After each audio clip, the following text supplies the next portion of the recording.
जय मसीह की दोस्तों, प्रेयर टाइम में आपका बहुत बहुत स्वागत है। फिर से एक बार प्रभु का बहुत बहुत धन्यवाद करना चाहेंगे सुंदर समय के लिए कि परमेश्वर ने फिर से मौका दिया कि हम प्रभु के वचन पर कुछ गहरी बातों पर चर्चा कर सकें। और आज एक खास विषय जिस पर हम चर्चा करने जा रहे हैं वो ये सवाल है, कई बार जब हम विश्वासी लोग हैं, विश्वासी मतलब वास्तव में सच्चे विश्वासी, आत्मा से भरपूर विश्वासी, उनको दुनिया में कुछ बातों का ऐसा अनुभव होता है, ऐसा सामना करना पड़ता है कि हमें लगता है कि शायद हम कुछ अलग बात कर रहे हैं। कई बार हम अपमानित हो जाते हैं, कई बार हमें अकेलापन लगता है, कई बार हमारे दोस्त लोग या हमारे साथी लोग हमारा मजाक बनाते हैं क्योंकि हम उनकी बातों में शामिल नहीं होते। उन सवालों के जवाब, क्या कभी आपको ऐसा लगता है कि हम पृथ्वी पर अजनबी हैं? जो बाइबिल भी हमें बताती है, कई सारी बातें हैं, बहुत सारी बातें हैं जो हम देखें, जैसे हम कसमें नहीं खाते, प्रभु के नाम को व्यर्थ नहीं लेते, उनकी कुछ गंदी और गलत बातों में, दुनिया की बातों में, पाप की बातों में अगर हम शामिल नहीं होते, या जो पीयर प्रेशर बोलते हैं उसमें हम नहीं करते, जो हमें लगता है कि थोड़ा ड्रिंक करना भी ठीक नहीं है, व्यभिचार भी ठीक नहीं है, और कुछ बातें ऐसी हैं जो बाइबल हमें बताती है और हम मॉरली उसको मानते हैं क्योंकि हम आत्मिक रीति से वैसे चलते हैं, प्रभु के चलाए आत्मा के अनुसार चलते हैं। लेकिन सांसारिक मित्र, सांसारिक लोग जब नहीं समझते और वो सोचते हैं ये हमारे अश्लील बातों में, अश्लील चुटकुलों में हंसते क्यों नहीं है, ये इन बातों में शामिल क्यों नहीं है, जवानों की बात कह रहे हैं, पीयर प्रेशर की बात कह रहे हैं, तो उनको लगता है कि क्या हम कुछ अलग जा रहे हैं, ये सब कुछ हो रहा है तो क्यों हो रहा है, क्या क्यों नहीं ये हमारी बातें समझ रहे और हम इनकी बातें क्यों नहीं समझ रहे, क्या बातें हैं, क्यों ये अलग है। तो बात वचन हमें बताता है, देखिए ये जो संसार में अजनबी होने की जो बात, कि कई बार हम तो बस ये वचन के मुताबिक चल रहे कि गलत को गलत और सही को सही मानते हुए हम गलत बातों में शामिल अगर नहीं है, गलतियों में हम, जो वचन कहता है कि गलत संगति में पैर भी ना रख, उनसे दूर रहे, वो कर रहे हैं, तो कई बार लोग हमें अलग समझने लगते हैं कि या तो हम अति धर्मी बन रहे हैं या हम अपने को अधिक दिखा रहे हैं और हम उनके साथ उस तरह से शामिल नहीं हो पाते। देखिए वचन क्या बता रहा है, भजन संहिता 119 और उसके 17 से 24 वचन पहले मैं पढ़ूंगी आपके सामने। इसमें लिखा है, अपने दास का उपकार कर कि मैं जीवित रहूं और तेरे वचन पर चलता रहूं। मेरी आंखें खोल दे कि मैं तेरी व्यवस्था की अद्भुत बातें देख सकूं। मैं तो पृथ्वी पर परदेसी हूं, अपनी आज्ञाओं को मुझसे छिपाए ना रख। मेरा मन तेरे नियमों की अभिलाषा के कारण हर समय खेदित रहता है। तूने अभिमानियों को जो शापित हैं घुड़का है, वे तेरी आज्ञाओं की बाट से भटके हुए हैं। मेरी नामधराई और अपमान दूर कर, क्योंकि मैं तेरी चितौनियों को पकड़े हूँ। हाकिम भी बैठे हुए आपस में मेरे विरुद्ध बातें करते थे, परंतु तेरा दास तेरी विधियों पर ध्यान करता रहा। तेरी चितौनियां मेरा सुख मूल और मंत्री है। यहाँ पे हम देख रहे हैं 19वें वचन में लिखा है, मैं पृथ्वी पर परदेसी हूँ, क्योंकि वचन हमें जो बता रहा है, जो आत्मिक बात है, वो ये बात अलग है कि दुनिया की रीति में ये समझा अगर सिर्फ जा रहा है कि जीवन इतना ही है, जीवित हुए, चलते रहे जिंदगी और खत्म हो गई और मर गए और समाप्त हो गए, बस इतना ही है। अगर ये बात हम लेके चलेंगे तो सोचेंगे जीवन है जैसा है और उसको पूरा एंजॉय करो, क्या गलत क्या सही, जिसमें मुझे आनंद आ रहा है वो मैं करूं। लेकिन ये बात जो वचन हमें बता रहा है कि मैं पृथ्वी पर परदेशी हूँ, मेरा असली देश क्या है, मेरा असली ठिकाना क्या है, मेरा स्वर्गीय जो आखिरी मुकाम है, आखिरी लक्ष्य है, वो क्या है, कि मैं मसीह के साथ जा रहा हूँ, उसके साथ मिलूं। वो जो लक्ष्य है, जो स्वर्गीय बात है, उसके लिए शर्त है, क्योंकि वो पवित्र स्थान है, क्योंकि वो पवित्रता में हमें जाना है, हमेशा की जिंदगी में हमें जाना है, इसलिए उसका रास्ता भी पवित्रता से ही जा सकते हैं। अगर हम थोड़ा ये थोड़ा वो, थोड़ा इधर थोड़ा उधर मिलावट करेंगे तो वो लक्ष्य से हम हट जाएंगे। तो ये सिर्फ ये एक बात है जो हमें अलग बना देती है, क्योंकि हमारी आशा उस चीज पर है जो अनदेखी है, जो वचन हमें बता रहा है। जब हम अनदेखी वस्तुओं की प्रतीति करने का मतलब है जो वचन बता रहा है, सब कुछ बातें धीरे धीरे आपको स्वर्गीय बातों की समझ दे रहा है, तो हमारा लक्ष्य बदल गया, हमारा कॉन्सेप्ट बदल गया, हमारा जीने का नजरिया तरीका ही बदल गया। क्योंकि आप खुद सोच ले, अगर सोचें बस जितना है आज है, पता नहीं कल हूं या नहीं हूं, और जिसके बाद खत्म है, कुछ भी नहीं है, तो आप निरंकुश जो मर्जी करने लग जाएंगे। लेकिन जब आप जानते हैं कि जो कुछ मैं करूंगा, एक एक बात का लेखा जोखा मुझे प्रभु को देना है, और उस बात से आधारित होगी मेरी आगे की जीवन की बात, हमेशा हमेशा की। और वो ऐसी बात है कि उसको फिर बाद में बदला नहीं जा सकता, उसका फैसला हमें आज ही लेना। ये बात है, ये कॉन्सेप्ट है जो हमें अलग बना देता है हमारी जिंदगी को। और हम चाहने लगते हैं, क्योंकि हमारी निगाह उसके ओर चली गई जो अनंत है, जो पवित्र है, जो प्रभु की संगति है, जो सबसे आनंद की बात है, जिसके जैसा कोई भी लक्ष्य नहीं, कोई भी आनंद नहीं, कोई भी अचीवमेंट नहीं। जब उसकी आशा करने लगेंगे तो बाकी की सारी चीजें जो हैं वो कैसी लगने लगती हैं, आप सब जानते हैं। जिससे हम जो जिस वस्तु से सबसे अधिक प्रेम करते हैं, चाहे इंसान से चाहे वस्तु से, तो सब पूरा उद्देश्य उधर ही लग जाता है, हमारा पूरी निगाहें पूरा फोकस उधर ही लग जाता है, वही चीज हमें आनंद देती है। ऐसे ही जिसने मसीह की मोहब्बत को चख लिया, जान लिया, और सच्चाई को जान लिया, और जान लिया कि जितनी बस सांसारिक आंखें जहां तक देख रही है, सांसारिक बुद्धि मनुष्य की सीमित जहां तक देख रही है, बात उतनी ही नहीं है, बात उससे बहुत आगे है। जो वचन बता रहा है और कह रहा है मुझसे प्रार्थना कर, मैं तुझे बड़ी बड़ी और कठिन बातें बताऊंगा जिन्हें तो अभी नहीं समझता। जब हम समझना शुरू करते हैं, आत्मिक रीति से बढ़ते हैं, पवित्र आत्मा की सामर्थ्य पाते हैं, तो हमारा नजरिया बदल जाता है। भले ही कई बार इंसानों को वो गलत लगे, भले ही उन्हें लगे कि ये क्या है, ये तो ज्यादा ही कुछ पवित्र बन रहे हैं, इनको तो हर चीज में गड़बड़ नजर आ रही है, लेकिन वचन हमें बताता है क्योंकि हमारा उद्धारकर्ता पवित्र है और हम गुनहगार हैं, हम इंसान हैं, हमसे जाने अनजाने गलतियां हो जाती हैं, इसलिए हमेशा हमें एक उद्धारकर्ता की जरूरत है। देखिए भजन संहिता 119 में ही उसके 49 से 56 तक मैं फिर से एक और कुछ वचन पढ़ूंगी, जो लिखा है, जो वचन तूने अपने दास को दिया है उसे स्मरण रख, क्योंकि तूने मुझे आशा दी है। मेरे दुख में मुझे शांति उसी से हुई, क्योंकि तेरे वचन द्वारा मैंने जीवन पाया है। अभिमानियों ने तो मुझे अत्यंत ठट्टे में उड़ाया, तो भी मैं तेरी व्यवस्था से नहीं हटा। हे यहोवा, मैंने तेरे प्राचीन नियमों को स्मरण करके शांति पाई है। जो दुष्ट तेरी व्यवस्था को छोड़े हुए हैं, उनके कारण मैं संताप से जलता हूँ। जहां मैं परदेशी होकर रहता हूँ, वहां तेरी विधियां मेरे गीत गाने का विषय बनी है। हे यहोवा, मैंने रात को तेरा नाम स्मरण किया और तेरी व्यवस्था पर चला हूँ। ये मुझसे इस कारण हुआ कि मैं तेरे उपदेशों को पकड़े था। फिर से वही सब बातें बता रहा है यहाँ भजन संहिता में भी भजन लिखने वाला वही सब बातें बता रहा है जो सवाल जवाब आपके और मेरे मन में चलते हैं। अभिमानियों ने तो बहुत ठट्टे में उड़ाया, यही हंसी मजाक ठट्टा, जो वचन कहता है प्रभु को ठट्टों में नहीं उड़ाया जाता। लेकिन आज आत्मिक बातें जब हम करने लगते हैं, प्रभु की बातें जब करने लगते हैं, पवित्रता की खराई की बातें जब हम करने लगते हैं, तो उसको अभिमानी लोग ठट्टे में उड़ाने लगते हैं। लेकिन वचन कह रहा उस समय भी तेरी विधियां मेरा गीत गाने का विषय बनी। यानी कि प्रभु जो शांति देता है, जैसे बता रहे मेरे दुख में उसी से शांति हुई, तेरे वचन से मैंने जीवन पाया। यहाँ पर बात यह है कि जब ये सब कुछ हो रहा है, फिर भी प्रभु का वचन हमें वो शांति, वो आनंद, वो सब कुछ दे रहा है, आत्मिक आनंद, आशीष की जो दुनिया की और मनुष्य की समझ से परे है।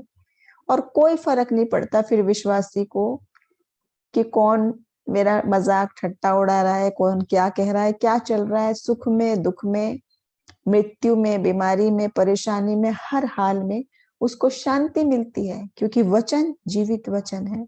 प्रभु जीवित प्रभु है जो साथ रहता है, जो आपको संभालता है और जो कहता है कि हर हाल में वो हमारे साथ है, ना तो कभी छोड़ेगा और ना कभी त्यागे। और कब तक साथ है?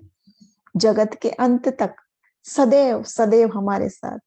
तो वो बड़े आनंद की बात है। और उस समय हम सोचने लगते हैं कि चाहे जो भी हो, ये आनंद जो मुझे वचन से मिल रहा है, जो मैं प्रभु की निकटता में चलने में मिल रहा है, जो पवित्र जीवन बिताने में चल रहा है, भले ही संसार में लोग सोच रहे हैं मैं परदेशी हूँ। और देखिए वचन हमें हमेशा बताता है कि हमें संसार में सबसे प्रेम करना है, सबकी सहायता करनी है, अपने पड़ोसी से यानी साथी व्यक्ति से अपने समान प्रेम करना है।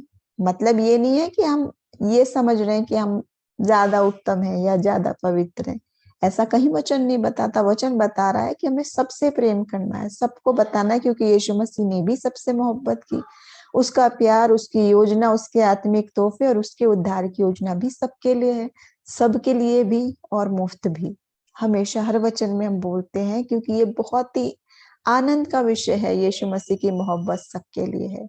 और वही बात वचन हमें बता रहा है कि संसार में परदेशी होने का मतलब ये है, क्योंकि हमारा फोकस उधर है, स्वर्गीय अचीवमेंट, आत्मिक बातों पर हमारा लक्ष्य वो है।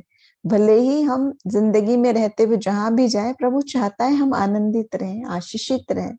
ऐसा नहीं है कि दुनिया में रह के हम बिल्कुल ही ऐसे हो जाएं कि हम अलग अकेले हो जाएं, ये नहीं है। मतलब वचन बता रहा है सबके साथ हमें रहना है, सबके साथ प्रेम में रहना है, आनंदित और आशीषित रहना है, परिवारों में रहना है, समाज में रहना है, जैसे प्रभु हमें चाहता है। लेकिन कई बार जब वचन हम बता रहा है, देखिए जैसे भजन संहिता 119 के 53 वचन में लिखा है कि कई बार जो ठट्टों में उड़ाते हैं वचन को, जहां वचन से खिलवाड़ होने लगे, जहां प्रभु की आज्ञा के विपरीत दुनियादारी की बात चलने लगे, तो विश्वासी को दुख होता है, उसकी आत्मा शोकित होती है। क्यों? क्योंकि प्रभु का पवित्र आत्मा विश्वासी को भी देता है, और वो कहता है कि तुम्हारा शरीर ही परमेश्वर का मंदिर है, जिसमें पवित्र आत्मा वास करता है। इसलिए जब बात ऐसी हो जाए कि पवित्र आत्मा को शोकित करे, विश्वासी को शोकित करे, जो प्रभु की आज्ञा से अलग, जो जिससे प्रभु की आत्मा दुखी है, वो विश्वासी को भी दुखी करता है। और उस समय विश्वासी मनुष्य को खुश करने के लिए हाँ हाँ हाँ हाँ नहीं बोल सकता हर समय, क्योंकि वो आत्मा को शोकित नहीं कर सकता, सच्चा विश्वासी। और उस समय उसे लगने लगता है कि ये क्या बात है, जब सब लोग ये कह रहे हैं मैं अलग बात क्यों कह रहा हूँ।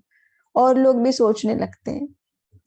वचन में ये बात बता रखी है कि प्रभु का वचन जो है पवित्र आत्मा की प्रेरणा से लिखी हुई है बाइबल। उसको समझने के लिए भी आत्मा की प्रेरणा की जरूरत है। और लिखा है कि आत्मा की प्रेरणा से लिखा हुआ वचन है, जो मनुष्य को सुधारने के लिए, उसको सिद्ध बनाने के लिए, सिद्ध मतलब परफेक्ट, कामिल बनाने के लिए लिखी गई है। आज जब हम ये बात करते हैं, कोई भी ताड़ना की बात, कोई भी सुधार की बात, चाहे जवानों को, चाहे बच्चों को, चाहे अपने साथियों को, अगर हम बोलने लगते ये बात भाई ऐसे नहीं, ऐसे है, गलत है, वचन ऐसे बता रहा है, तो ये ना समझे कि वो अपने को धर्मी समझ रहे हैं या दोष लगा रहे हैं या सबका न्याय कर रहे हैं। वो ये बात नहीं है। बात ये है वो आपसे प्रेम करते हैं, और वचन बता रहा है कि वो हमें खरी बात और सच बात ही बोलनी है। और जो इस सवाल का ये तर्क है कि कोई भी परफेक्ट नहीं है, सब में कुछ ना कुछ कमी है, वो सब जानते हैं। कोई भी परफेक्ट नहीं है, ना हो सकता है, क्योंकि इंसान है। वचन कहता है कि हर इंसान जो है वो फितरत से कुछ ना कुछ गलतियां वो कर देता है। और वचन कहता है अगर कोई कहता है मैंने कोई गुनाह नहीं किया, तो वो झूठ बोलता है। हर इंसान में गलतियां हैं। हम ये नहीं कहा, कहीं कहा कि परफेक्ट हर इंसान है, या हम सोचे मैं परफेक्ट हूँ। सब में कमी, प्रभु के सामने दीन होके जाना है। लेकिन ये तो देखिए कि वचन का मतलब क्या है। लिखा आत्मा की प्रेरणा से लिखा है, ताकि सब परफेक्ट बनते चले जाएं, कामिल बनते चले जाएं। जो परफेक्ट बनने का रास्ता है वो तो बता रहा है वचन। भले ही इंसान है, हमारी कमियां हैं और बहुत मुश्किल है कि वो होना, लेकिन प्रभु की आत्मा, पवित्र आत्मा जब सामर्थ देती है तो सब कुछ होता चलता है। धीरे धीरे, कदम दर कदम, कदम दर कदम हम अपवित्रता को छोड़ के, गलत रास्तों को छोड़ के, गलत चुनाव को छोड़ के, गलत बातों को छोड़ के, गलत संगति को, गलत आदतों को धीरे धीरे धीरे छोड़ते चले जाते हैं। प्रभु वो सामर्थ देता है। और तब हम देखते हैं 1 से 2 से 3 से, अरे ये पिछली पीछे छूट गई मेरी बातें, इतनी गंदगी, इतनी पाप, इतनी अपनी बुरी आदतें मैंने बदल दी, अपने में इम्प्रूवमेंट मैंने कर लिया, और मैं धीरे धीरे धीरे परफेक्ट होने के रास्ते पे चल तो रहा हूँ, कदम दर कदम। ये वचन चाहता है कि कोई भी परफेक्ट नहीं है, मगर परफेक्ट बनाना तो सिखा रहा है वचन। जवानों से ये बात है कि वो चाहता है प्रभु आपको कि आप सिद्ध बनते चले जाएं प्रभु में, आत्मिक वरदानों की धुन में बनते चले जाएं और दुनिया के लिए अजनबी बनते चले जाएं। प्रभु जो है वो हमेशा प्रेम से भरा है, उसका प्यार बहुत है, वो अपने चुने हुओं को प्रेम करता है। देखिए एक और वचन मैं पढ़ना चाहूंगी, भजन संहिता 4 और उसका 3रा वचन। यहाँ पे इस प्रकार लिखा है, ये जान रखो कि यहोवा ने भक्त को अपने लिए अलग रखा है, जब मैं यहोवा को पुकारूंगा तब वो सुन लेगा। भक्त को अलग रखा हुआ है, अलग मतलब पवित्र, सिद्धता की ओर चलता हुआ, जो दुनियावी बातों में छोड़ता हुआ चले। और देखिए दुनियावी बातों को छोड़ने का मतलब क्या है, दुनिया के लोगों को नहीं, दुनिया से प्रेम करना, दुनिया के लोगों से प्रेम करना, अपने संबंधियों से प्रेम करने का बात नहीं है। दुनिया का मतलब है संसारिक बातों से। 2 बातें हो गई ना रास्ते, एक आत्मिक बात और एक संसारिक बात। जब हम आत्मा से भर जाते, पवित्र आत्मा से भर जाते हैं, तो वो हमें आत्मिक आंखें, आत्मिक कान खोल के कुछ आत्मिक बातें भी बताती है, जो मनुष्य की समझ से, बुद्धि से परे, स्वर्गीय बातें, जिनका यहाँ वर्णन किया गया बाइबल में। बाइबल में हर सवाल का जवाब दिया गया, हर सवाल का जवाब दुनिया में नहीं मिल सकता, आपको गूगल पे नहीं मिल सकता, क्योंकि गूगल में उतनी ही बात होगी जितनी फीड की मनुष्य की बुद्धि से, वो मनुष्य की बनाई हुई टेक्नोलॉजी है सब। लेकिन ये आत्मा की बातें हैं, प्रभु की आत्मा की प्रेरणा से लिखी हुई बातें हैं, जो आपको सब कुछ सत्य सत्य बताएंगी। आपके आने से पहले, दुनिया के बनने से पहले, दुनिया के बाद, मृत्यु के बाद, सब कुछ वचन हमें सिखाना चाहता है, बताना चाहता है।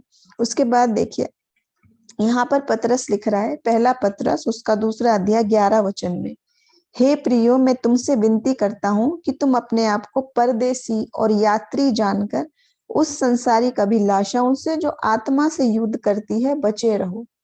क्या कह रहा है, परदेसी और यात्री जान के। और भी साफ बता रहा है कि हम यात्रा में, एक सफर में है, एक मुकाम तक जाना है। अभी ये जिंदगी जो दी है वो सफर है, एक एक पड़ाव पे आप कहाँ जा रहे हो, कैसे जा रहे हो, क्या क्या कर रहे हो, वो ही निर्धारित करेगा आखिरी में कि आप कौन सी मंजिल तक पहुंच रहे हो, कहाँ आप जा रहे हो। वचन ये बता रहा है उन संसारिक अभिलाषाओं से कह रहा है जो आत्मा से युद्ध करती है बचे रहो। वो अभिलाषा शारीरिक युद्ध की बात नहीं कही, देखिए आत्मिक युद्ध की बात कही। जिनकी आत्मिक आंखें खुली हैं, जो पवित्र आत्मा से भरे लोग हैं, आत्मिक बातें समझ रहे हैं, जो वचन गहराई से समझते हैं, पढ़ते हैं, उस पर चिंतन और मनन करते हैं, क्योंकि ये वचन जीवित वचन है, ये आपसे बोलता है, ये आपसे बातचीत करता है, ये सामर्थ्य वचन है, काम करता है हमारी जिंदगी में। ये आत्मिक युद्ध की बात कह रहा है, शारीरिक युद्ध की बात नहीं, जुबान से लड़ने की बात नहीं, हाथ पैर से मारने की बात नहीं, आत्मिक युद्ध। आत्मिक युद्ध क्या है, पाप से जब हम लड़ाई करने लगते हैं, बड़ा मुश्किल बात है आत्मिक युद्ध। शारीरिक युद्ध सब जानते हैं, लेकिन आत्मिक युद्ध जब अभिलाषाएं हमें खींच रही हैं, प्रलोभित कर रहे हैं। और जरूरी नहीं है कि अभिलाषा या शैतान हमें प्रलोभित करे तो वो हमेशा कोई भयानक रूप से करे, कोई राक्षस की तरह करे, कोई डरावने तरीके से करे, नहीं है।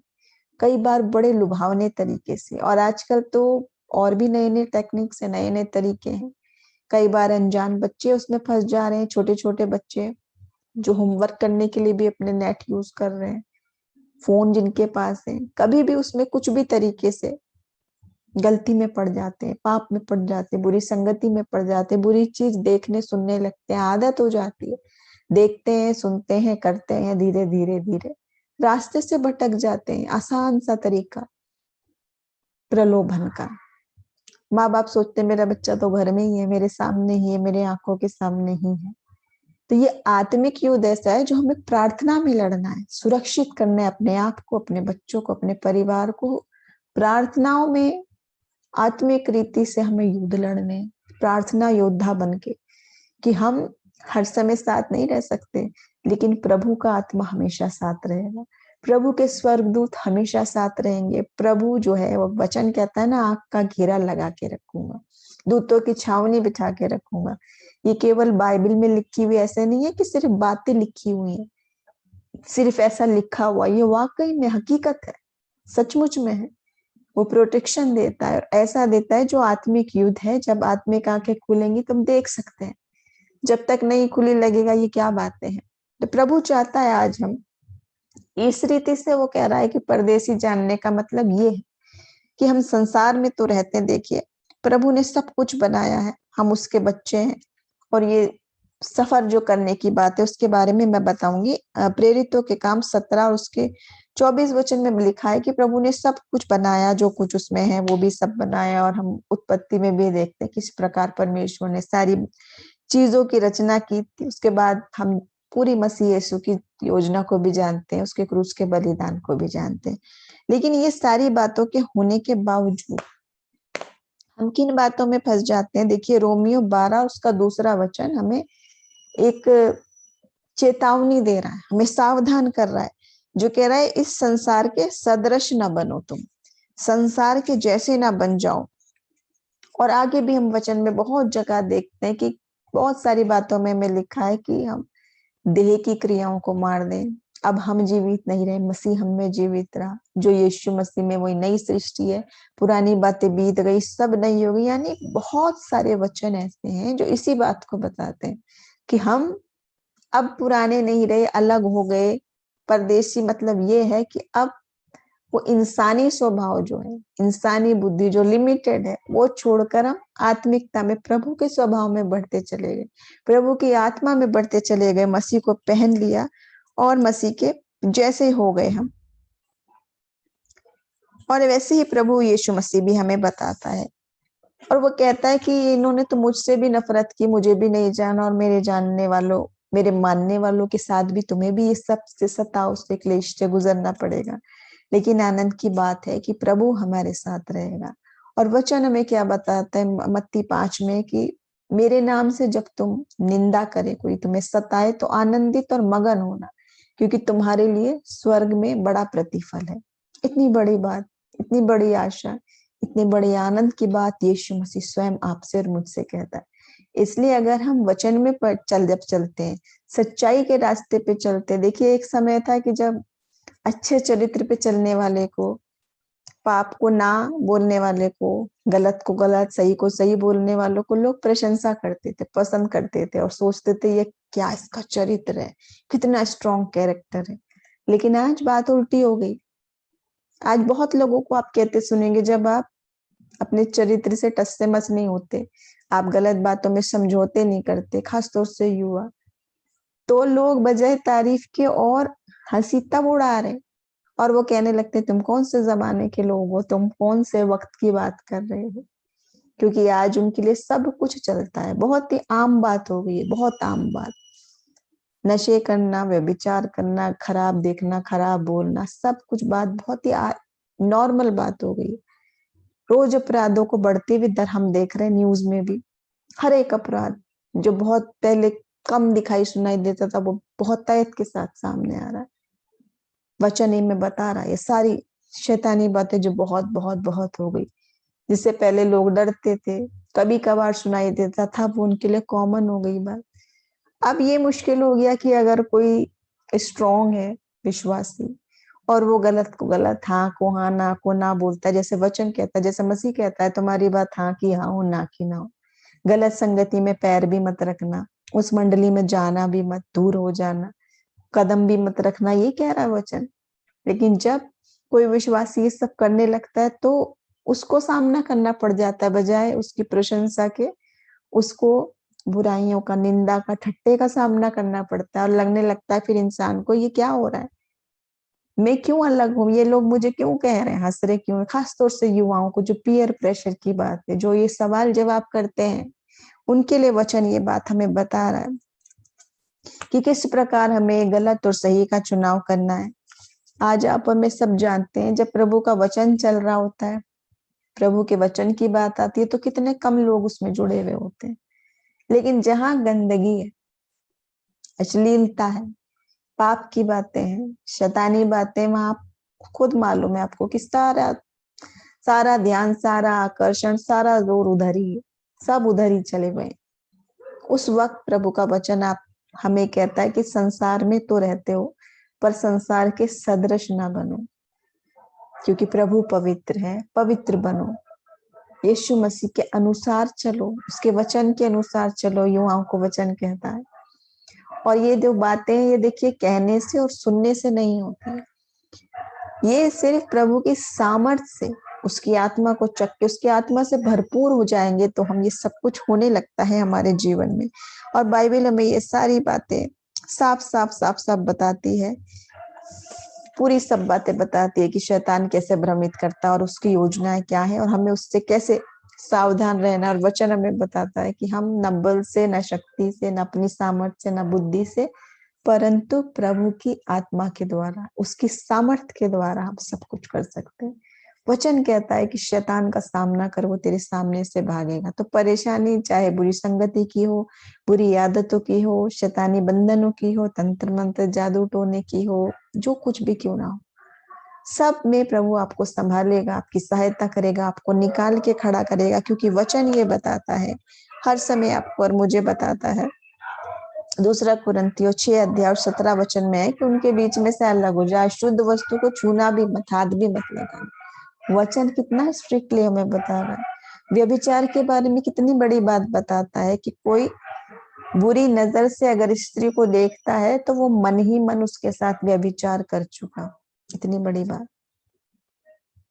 मन ही मन में भी कर दिया तो भी व्यभिचार में ही गिना गया है। तो प्रभु हमें सावधान करता है आज कि जो लोगों के लिए कोई बात नहीं है, कोई बड़ी बात नहीं है, छोटी सी बात है, सब करते हैं, सब चलता है, लेकिन वचन अगर कहता है नहीं, तो वो आपके और मेरे लिए नहीं ही है। उसको बदलने का, उसको एडिट करने का, उसको डिलीट करने का अथॉरिटी आपको और मुझे नहीं है, क्योंकि हम इंसान हैं। वचन जो लिखा गया वो प्रभु की सामर्थ्य से लिखा गया है, उसको घटाना, बढ़ाना, इधर उधर मोड़ना आपका मेरा कार्य नहीं है। तो प्रभु आज चाहता है कि हम उस छुटकारे का दाम जो यीशु मसीह ने दिया, अपना लहू बहाकर आपके और मेरे लिए, उसको व्यर्थ न जाने दें। और प्रभु चाहता है जैसे कि हमारी दृष्टि उस आत्मिक गोल की ओर लगी रहे। वचन भी कहता है सांसारिक बातों को तो मैं कूड़ा जानता हूँ, क्योंकि मुझे वो अनमोल खजाना मिल गया। जिसने उस अनमोल खजाने को जान लिया, चख लिया। और बहुत सारे लोग देखे, आप जब वचन में बढ़ते हैं, प्रभु की आत्मा से भरपूरी पाते हैं, आत्मिक वरदानों से भरने लगते हैं, तो धीरे धीरे धीरे परमेश्वर की संगति में, परमेश्वर की प्रेम में इतने बढ़ जाते हैं कि वो प्रभु की संगति का समय बढ़ जाता है उनका। उसके बाद उन्हें अपने बेकार जो पुराने आनंद की चीजें, उसमें आनंद नहीं आता जिनमें पहले आता था। बहुत सारे लोगों की गवाहियां जो घंटों घंटों टीवी और सीरियल और गीत और फिल्में और सब दुनियावी उनके एंजॉयमेंट थे, अब उन्हें आनंद नहीं आता, क्योंकि उन्होंने उस असली आनंद को जान लिया, उसको चख लिया और उसकी उस सामर्थ को, उसके आत्मिक वरदानों को वाकई में चख के और परख के देख लिया। तो आज प्रभु चाहता है आपको और मुझे कि हम परमेश्वर के उस आनंद में आनंदित रहें। और दुनिया से हमें प्रेम करना है, मित्रों से हमें प्रेम करना है, सहायता करनी है। देखिए वचन में हमें यीशु मसीह का एग्जाम्पल मिलता है कि वो पापियों लोगों के साथ जो बैठने और खाने की बात थी, वो क्या बात थी कि मसीह जो उसके साथ संगति कर रहे थे, वो ये नहीं था कि वो उनके पापों में शामिल हुआ, ऐसा नहीं था। मसीह उनसे प्रेम करते थे और उन्हें बचाना चाहते थे, इसलिए वो साथ थे उनके, उनसे प्रेम कर रहे थे, उनको अच्छी बातें बता रहे थे। और क्या हुआ, यीशु मसीह ने अकेले ने उनको बदल दिया अपने जैसा। ऐसा नहीं हुआ कि वो जिनके साथ रहा मसीह उनके जैसा हो गया, बल्कि हुआ ऐसा कि वो मसीह के जैसे होने लगे, छोड़ दी पुरानी बातें, नए हो गए, नए बन गए। ऐसे ही प्रभु आज चाहता है आपको और मुझे कि हम मसीह में हैं तो एक नई सृष्टि है, पुरानी बातें बीत गई, देखिए सब नई हो गई। तो आज के वचन के जरिए प्रभु हम सबको आशीष दे, हमारे साथ बने रहे। फिर मिलेंगे एक नए विषय में, एक नए एपिसोड में, नए विषय के साथ, प्रेयर टाइम में। आप हमारे साथ बने रहे। प्रभु आपको आशीष दे। जय मसीह की।